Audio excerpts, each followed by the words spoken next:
Hello students, I am Shivansu Upadhyay and I welcome you all to my YouTube channel Maths on your hand. In this lecture we are going to talk about which of Ignacy, जो कि एक calculus का topic है और ये curve tracing के अंतर्गत आता है। तो आज के इस लेक्चर में हम इसकी ट्रेसिंग से जुड़ी चीज़ें पढ़ेंगे। तो सबसे पहले हम जान लेते हैं बेसिकली ये क्या होता है, विच ऑफ इग्नेसी होता क्या है। तो विच ऑफ इग्नेसी जो होता है ये आर्क टेंजेंट का डेरिवेटिव का ग्राफ होता है। मान लीजिए कोई आर्क टेंजेंट फंक्शन होता है, tan इनवर्स फंक्शन, उसका एक डेरिवेटिव होता है तो उसका एक ग्राफ बनाता है। तो ये उसी का ग्राफ होता है आर्क टेंजेंट का डेरिवेटिव का। यहाँ पे हम थोड़ा सा इसका इंट्रोडक्शन देख लेते हैं, इसकी थोड़ी सी हिस्ट्री हम देख लेते हैं। तो यहाँ पर एक शब्द आप देख रहे होंगे विच, यहाँ पे एक शब्द है विच। तो विच यहाँ पे किसी ब्लैक पावर से रिलेट नहीं करता है। It does not belongs to any ghost और एनी अदर सच थिंग्स। तो यहाँ पे विच जो है बेसिकली इसको विच नहीं विक पढ़ेंगे कि यह इटली का विक जो शब्द है यह ग्राफ से रिलेट होता है। ये इटलियन शब्द है और वहाँ पे इसको ग्राफ के संदर्भ में लिया जाता है, जबकि यहाँ पे इसको चुड़ैल लिया जाता है। ये इंग्लिश का फेलर है। इसका नाम एग्नेसी, विच ऑफ एग्नेसी, मैरिया गर्टेना एग्नेसी के नाम पर रखा गया, जो कि इटालियन मैथमेटिशियन थी। और यह आर्क टेंजेंट फंक्शन का डेरिवेटिव का ग्राफ होता है। अब चलिए हम इसको आर्क टेंजेंट फंक्शन का जो डेरिवेटिव होता है उसके ग्राफ को आपको थोड़ा सा दिखाते हैं यहाँ पर।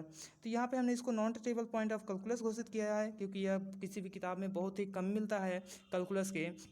तो यहाँ पे ये जो ग्राफ आप देख रहे हैं अभी, ये आपका आर्क टेंजेंट फंक्शन के डेरिवेटिव का ग्राफ होता है। ये इसी तरह चलता है। तो एग्नेसी नामक मैथमेटिशियन ने इसको बताया कि इसको आप और कैसे ड्रा कर सकते हैं। तो इसकी थ्योरी हमने यहाँ पर लिख दी है और हम सीधे इसके स्ट्रक्चर, इसको कंस्ट्रक्शन कैसे करते हैं, इसको बनाते कैसे हैं, तो उसको हम बात करेंगे। तो सबसे पहले आपको 2 पॉइंट लेना है, ओ और यम। ओ और यम को डायमीटर मानकर एक आपको सर्कल खींच देना है।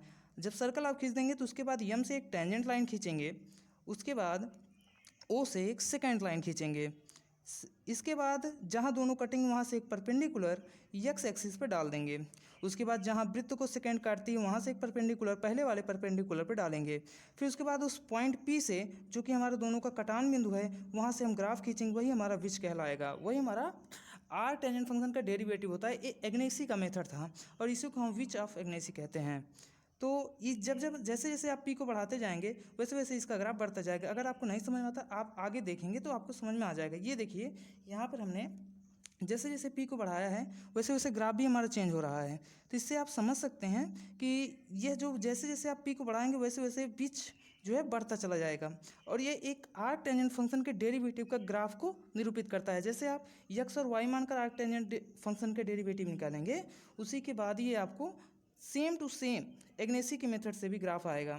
तो अब हम सीधे चलते हैं इसके अगले टॉपिक पर। इसके इक्वेशंस क्या होंगे, अगर आर्क टेंजेंट फंक्शन का डेरिवेटिव है का ग्राफ है तो उसका इक्वेशन क्या होगा। तो इक्वेशन इसके 2 होते हैं, एक कार्टेशियन फॉर्म होता है, एक पैरामेट्रिक फॉर्म होता है। कार्टेशियन फॉर्म में इसका इक्वेशन y = 8a³ + 4a² होता है, जबकि जब a = 1/2 रखेंगे तो 1/x² + 1 होगा, जो कि tan इनवर्स x का डेरिवेशन होता है, डिफ्रेंशिएशन होता है। उसके बाद पैरामेट्रिक फॉर्म में x = 2a tan theta, y = 2a cos² theta लेते हैं, जहाँ थीटा हमारा पैरामेट्रिक कंटेंट है।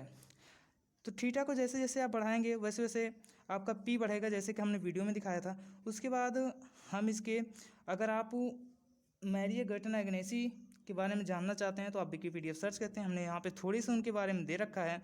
तो मिलते हैं अगले लेक्चर में और बात करते हैं ऐसे इंटरेस्टिंग टॉपिक की जो कि सभी किताबों से अनभिज्ञ है और हमको उसकी बहुत ज़रूरत है।